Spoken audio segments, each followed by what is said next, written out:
Thank you so much for your kind attention. Now, before we break for lunch at 12:15, our third plenary session entitled Journey to Carbon Neutrality, Balancing Technology, Creativity, and Sustainability will be presented by Ewan Smith, Group Chief Executive Officer of Astro Malaysia Holdings Berhad. Ewan will be sharing Astro's carbon neutral journey. If anyone is not from Malaysia, or if you have been living under a rock for the last 28 years, Astro is part of the fabric of Malaysian society. We are in over 2/3 of Malaysian homes. Our listenership, we have 80% of all the ears of Malaysia, and we are the biggest single digital publisher in the country. So, with great power and great scale, and this role as the fabric of society comes great responsibility. So I'm very aware that I am the only person standing between you and lunch. And this is, I know, I've lived in Malaysia for almost 5 years now. This is a very dangerous place to be. So, because this is Astro, we got some pictures and we got some video, and hopefully we've got some really interesting Q&A at the end. So, what is this all about? Well, we think of ESG in 3 particular pillars, and we'll come to that shortly. But I wanted to open with a reel that gives you a feeling for just one of the areas in which we are trying to embrace sustainability and creativity.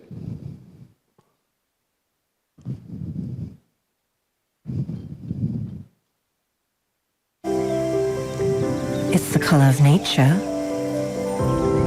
the color of life. But for us, green means more. Green means commitment. You see, we tell stories. We share this joy with millions at home. Moments that matter. And like any business, we leave a footprint. So to preserve our reality, we turn to other realities. We now construct entire worlds, limited only by our imagination, and at a smaller cost to nature. All part of our pledge to secure the future, because we cannot ignore the reality that our world needs saving. So when we say we're going green, we mean it.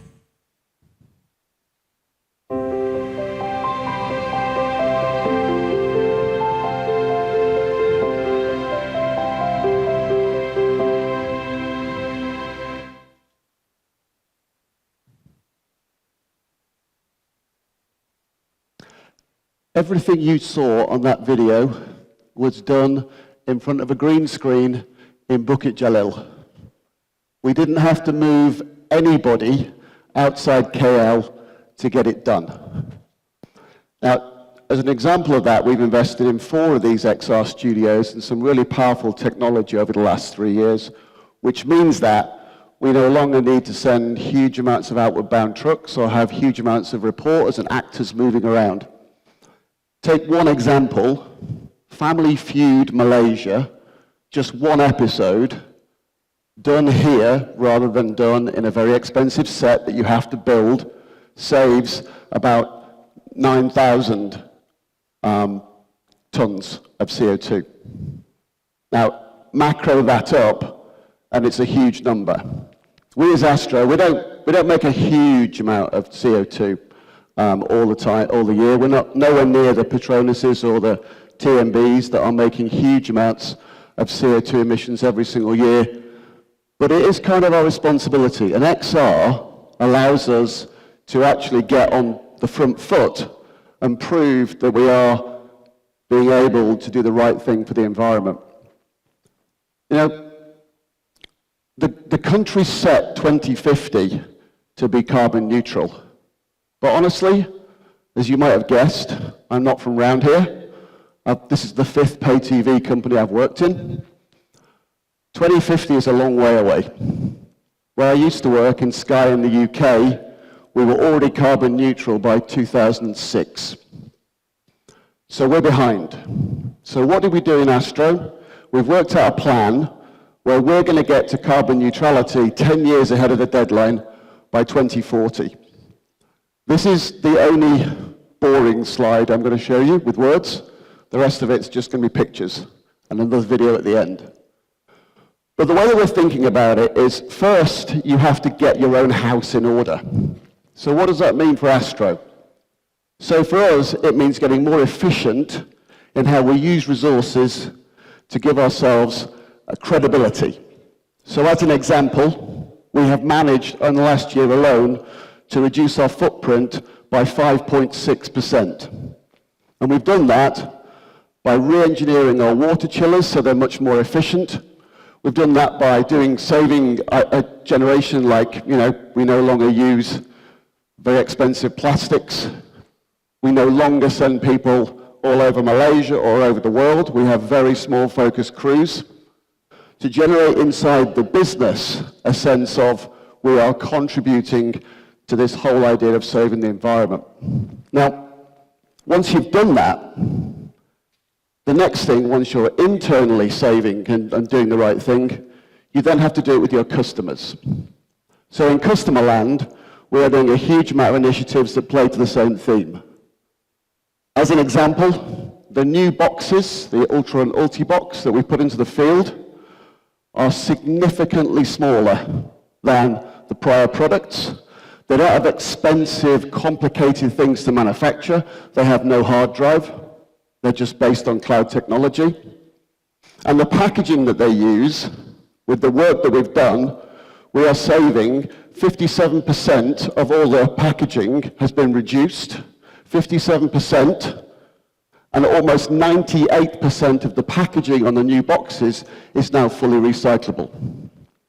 Not only that, the boxes now do clever things. So we're using advances in technology to be able to do AI recommendations and things like that, but also the box is now getting more intelligent. It goes to auto standby. It turns itself off. It helps customers to reduce their own carbon footprint in their home. Now, why is all that important? All that's important for two reasons. It shows our staff, our people, my team, that we are serious. And things like solar panels add to that. We have about 7% of our company at the moment is powered by solar, our site, etc.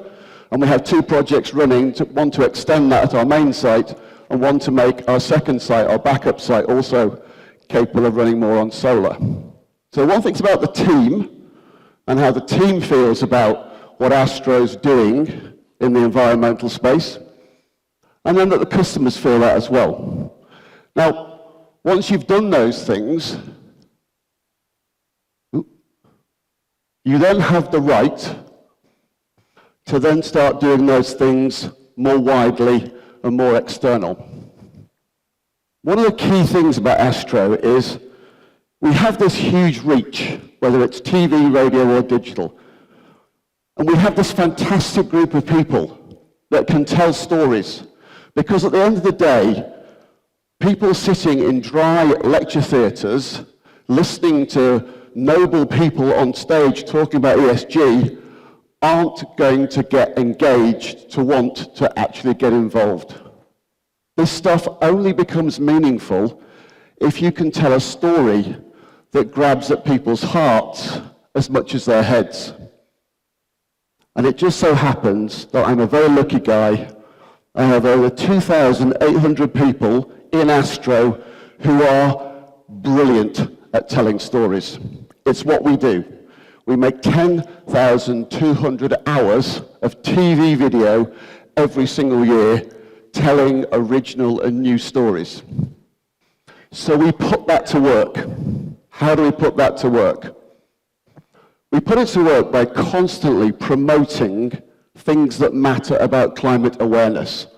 And we're working with the best producers, not just in Malaysia, but around the world, to showcase stories to raise climate awareness in a way that people actually want to make a change. So up here is Finding Solo. Finding Solo is a documentary that made Ewan cry. It is about a gibbon. And this poor gibbon finds himself completely cut off from the rest of the tribe, the rest of his group, because somebody's built a highway right through the middle of his environment.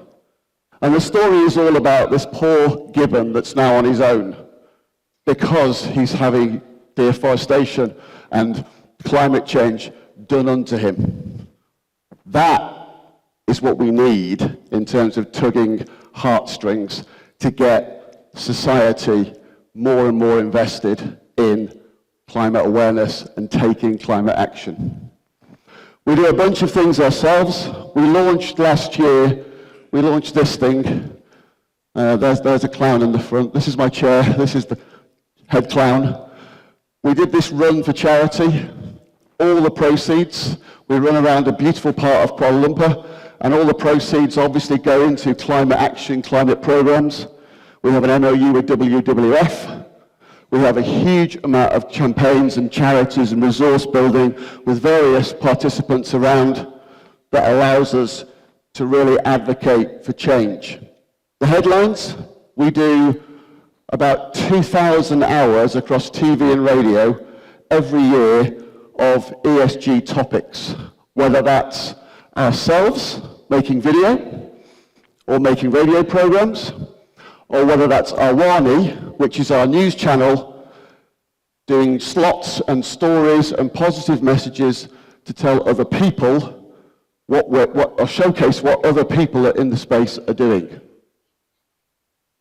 And that leads to being able to take the environmental initiative and then make it wider.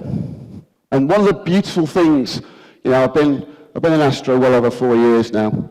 One of the things that I'm proudest about is the amount of social good that we are doing. And using that social good to promote, using our voice for good, to promote inclusion, diversity, optimism, hope. So we do a bunch of really important things. As you might expect, we are always on ground every single week, driving Voice for Good campaigns. I'll put this one up here as the most recent in the top right here. Only last week, we launched the Inilah Kita program. So Inilah Kita is timed over the month when we have National Day and we have Malaysia Day in the country. Why is it here? It's here to showcase diversity. It's to play our role in Malaysia Madani. It's to show how fantastically diverse and yet interconnected all the cultures are in this country. And we're running it across TV and all our channels, and we'll have a special rail and a special pop-up channel showcasing some fantastic creativity from various producers from various walks of life in Malaysia. We're going to run a Shock Fest. So Shock is the app that aggregates all our 13 radio channels. All our radio channels are coming together to do a common broadcast to showcase diversity. We're running an Inilah Kita campaign, which is all about finding people who are doing extremely positive, good things in any of the ESG space and showcasing them on a news program, showcasing them on radio, really celebrating in a world where increasingly it's all about divisiveness and hate. We have this responsibility as a platform to use our technology, our gift for storytelling, to promote the good that is happening. So those are all the things that we're going to be doing. We also sponsor schools, and we look after students, particularly in Sabah, where normally they aren't able to go to school because it's a 20-mile hike backwards and forwards every day. So we run hostels. Astro sponsors and runs hostels, such that during term time, the hostel can be the place where all these children can come, they can spend the week in the hostel, so they don't have to keep walking backwards and forwards, and then they go home to mum and dad at the weekends. We've been doing it for many, many, many years. And as you might expect, because Astro is the home of sports, we do a huge amount in the sports ESG space as well. So some examples here. We have this program called Chem Badminton. It's astonishing. We have put, through the last decade, we've put more than 20,000 would-be budding young athletes through our Chem Badminton program. 30% of all of the people, kids, that have come through that program, 30% of them are now national team players. It's an extraordinary number. 30% of our national team, Malaysia's national team, and you know how good Malaysia is at badminton, right? 30% of them started their badminton journey with Astro in Chem Badminton. Our contribution towards the sports ecosystem, which is much more than just showing the English Premier League. In fact, we're investing more and more in this space because we know that it's nation building, we know that it does good. So sepak takraw, which I didn't even know was a sport until I arrived in Malaysia, we're in our 9th year. We've now built it out, built the whole concept of sepak takraw, the sport, where this year there's 9 countries playing it, and there's a World Cup for sepak takraw. And we can showcase how fantastic Malaysians are and Malaysian sport is to an ever wide and increasing population around the world.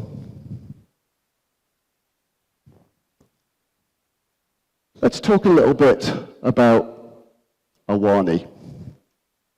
So, in this world of fake news and online divisiveness and AI generating all these deep fake and horrible videos, somebody has to play against it. And Astro Awani, which is our news channel, but also online and on an app, Astro Awani is championing what integrity looks like, what balanced news telling looks like. It is not an accident that we are the most trusted news brand in Malaysia for the 7th year running.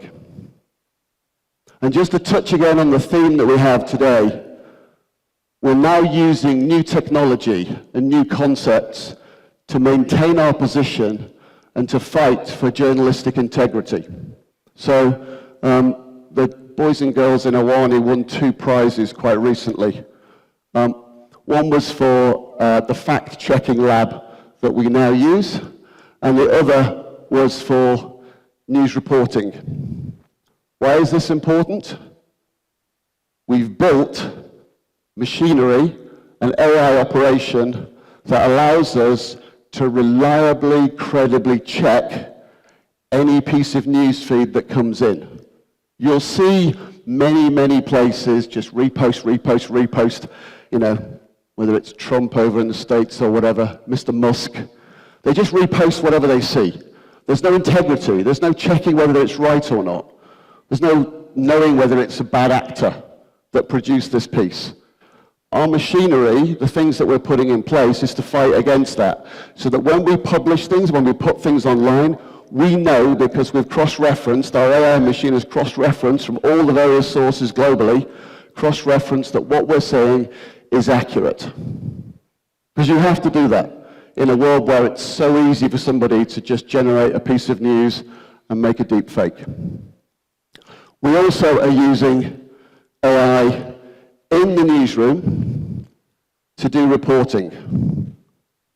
So what I'm trying to do is, rather than have a journalist spend all of their time trying to find resources and sources and et cetera, the AI adaptation allows the journalist to focus on crafting the story, and then with the help of AI, building and embellishing and just augmenting that story with whether it be pictures or whatever it might happen to be. And as I say, the guys won 2 awards quite recently. But for us, that's simply not enough, right? It's how we do news. The other thing that we have done recently, which this is me and the gang, my rock stars, on stage just last week is we need to work with other people. Astro on its own cannot possibly hope to change the world for the better. We have to work with lots of people. So just last week, we have extended this fantastic ecosystem that we have, we've extended it to the UN Global Compact. So now, not just Astro are building positive, great stories about things that are happening in climate change or with good governance or, with improving social equality.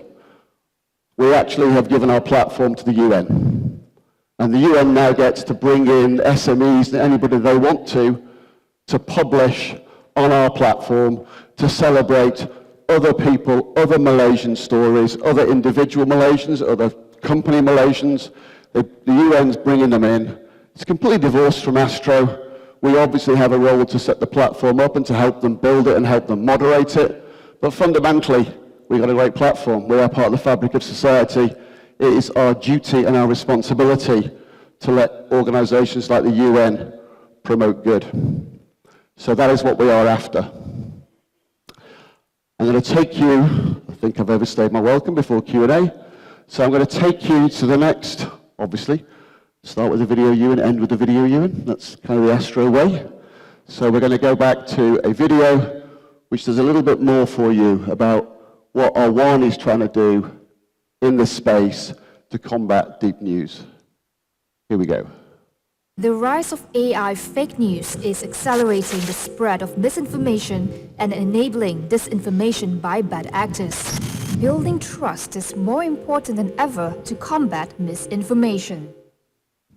Former president or his legal team acting in bad faith. This is a deepfake example of what is possible with powerful computers. In a world of deepfakes, fake news, user-generated viral content or forwarded messages, Astro Awani is spearheading the journalistic integrity and ethical use of AI and have embedded fact-checking as part of our DNA.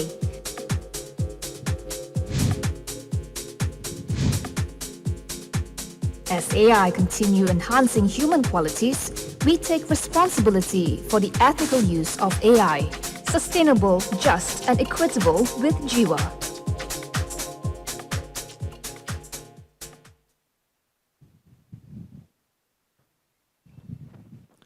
I think, there you go. That hopefully gives you a little flavour about Astro and all the things that we're doing. We have a huge amount more. I didn't even talk about Green Action, which is where Awani is showcasing every week. We go out and we find the great green stories and we put them up on the platform. I didn't talk about Jiwa, which is our initiative to help SMEs that are doing great things, whether it's in the social space or the environmental space.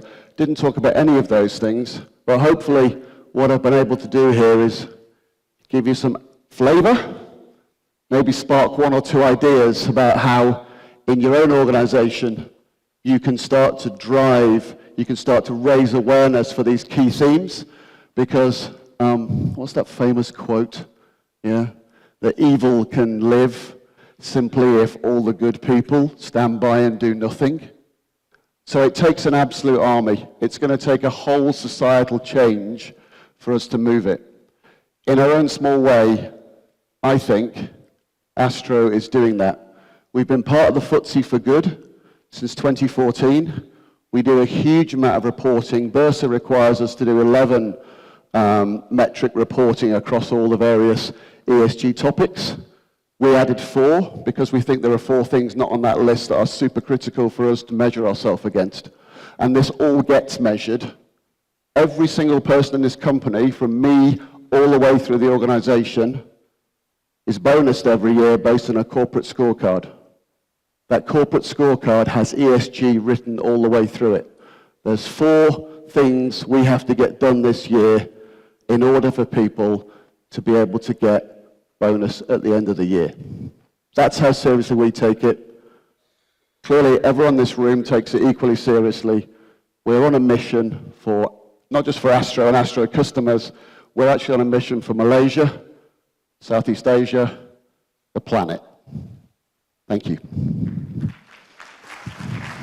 Thank you, Ewan Smith. We have 9 questions for you, but we have time for 1 or 2 questions. Sure. Yeah. Let me try this one, because it's the first one I saw. So, recycled content, right? I hear it a lot. It's wrong. Astro has on its new set-top box, 137 channels and 100,000 assets on demand. And that is before you go and you click on any of the apps we carry, because we carry 13 apps: Netflix, Disney, View, iQIYI, BBC, etc. So you've got 137 channels, you've got 100,000 assets on demand on top of that, and you've got all the content in 13 global apps. If you've watched all that, then you can come and tell me that we have a lot of repeats. The reason we have repeats is that on the old non-connected boxes, which populate quite a large population of the country at the moment still, Enjoy is our non-connected, very simple prepaid box, and there's quite a lot of Astro legacy boxes in country. On those boxes, which are kind of like 2015 and 2005 genre, there's no connectivity. So the only way to make sure that everyone can see it is to play it a number of times across different channels. That's how somebody with an Enjoy box in a kampong in Sarawak is able to make sure they see the content. For everybody that's got a connection and plugged it in, our set-top box does not need a satellite dish, by the way. Yeah? We no longer really need to send installers. We no longer need to buy dishes and put them on walls. That's old. Yeah? You can just get us down a broadband connection.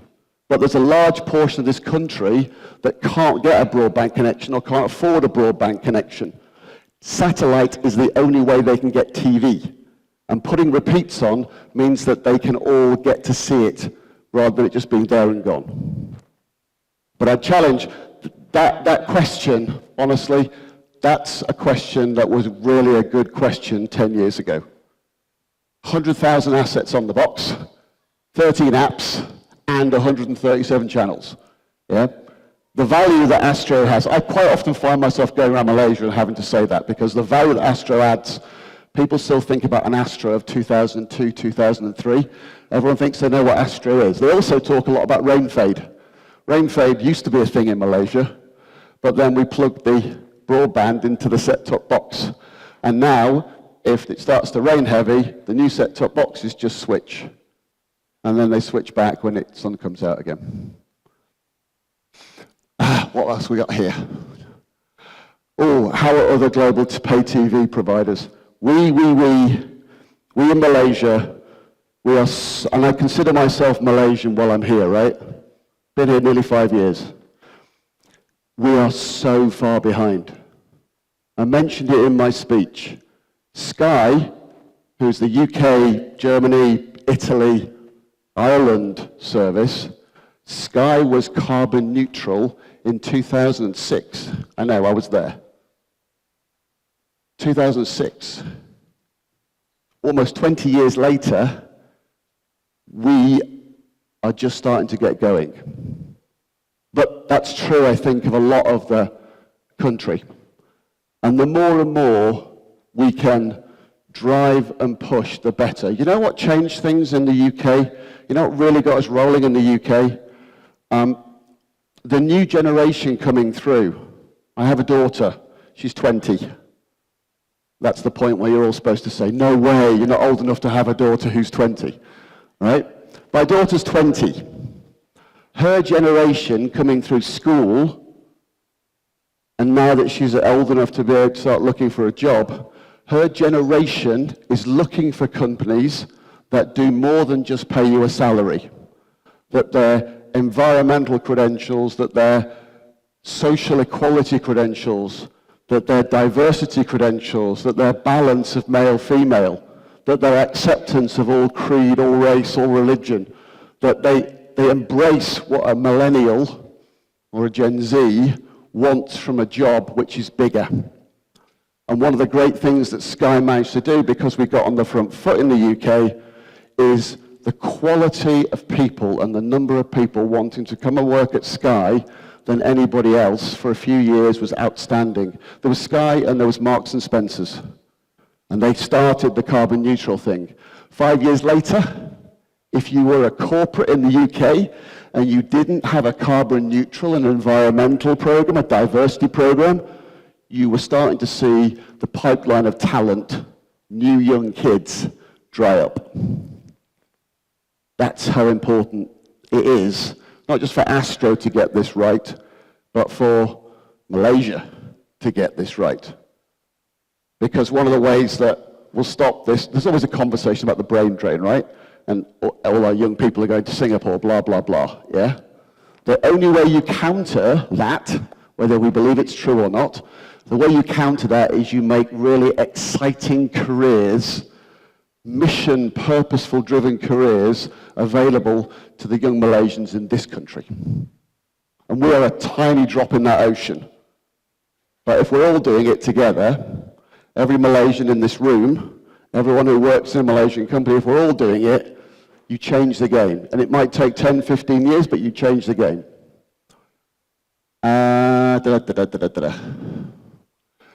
Was arguably the largest reach in Malaysia, are there plans to reduce coverage for productions that are notoriously unsustainable, unethical, and greenwashing? I think you've seen a bit about that in how we're trying to do XR. So you've seen, for example, how we can now produce more and more of our own stuff actually in country.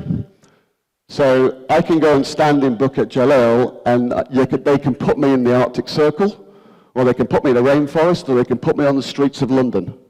And I just do it from Bukit Jalil. So it's things like that where we're taking a lot of the cost, a lot of the travel out. But let me give you another example. We've just finished the Olympics. Awesome coverage, absolutely awesome coverage, yeah? Some of the shots that we've got about badminton players whirling LZJ, etc., just fantastic, fantastic coverage. We had 16 channels running on Astro, 16 channels, yeah? Plus we had Arena constantly doing, with its 2 channels, constantly doing a ton of great stuff, yeah? We had a grand total of 11 people in Paris. 11, 1-1. And they managed to go around the stadium and they managed to get everything done. Do you know how they moved around? On the metro, with their cameras, same as everybody else. Other people fly in huge production companies, etc. Our guys, they've got all the latest kit, it's all lightweight, you can carry it on your shoulder, you're on the tube, or on the metro rather, it's Paris, not London, you're on the metro, you're going to these events, yeah, 11 people did 16 channels worth of coverage, plus all the news reporting onto our Arena for 2 weeks. And it's the best coverage we've ever done, with half the number of people that we used to send, and nowhere near the amount of equipment that we used to have. One small example, every time we look at something like the Olympics or something like, we're trying to think about how do we do this whilst leaving less of a footprint. At Astro, how much CapEx is allocated? That's a really hard question to answer. Because the majority of our CapEx, well over half of our CapEx, is based on set-top boxes. So the set-top box itself. Now, as I've talked to you about, I would argue that our new set-top boxes, because you don't need a dish, because you don't need an installer visit, because you can just get it in the post and plug it in, I would argue that's ESG. We're delivering our service so much better and more environmentally aware than we ever used to. But on top of that, I can tell you that just the last 4 months, I've put about maybe 4 million into projects for solar. So we're extending the solar. We already have solar on top of the buildings at Bukit Jalil. We're extending it, so we're going to go over the car parks now. Double whammy. My team don't get wet when it rains, yeah? And we make some money out of solar, so double hit. And at ACBC, which is down the road in Cyberjaya, which is our backup station, in case the clouds get too heavy at Bukit Jalil, we are halfway through a project. By December, we'll have an entire solar farm on the roof there. So some examples. Have I done them all? I think I've done them all. Anybody else got any more questions, or shall I get off and let you have your lunch? You all want lunch, right? Yeah, that'd be great. Thank you. Thank you, everybody. Thank you.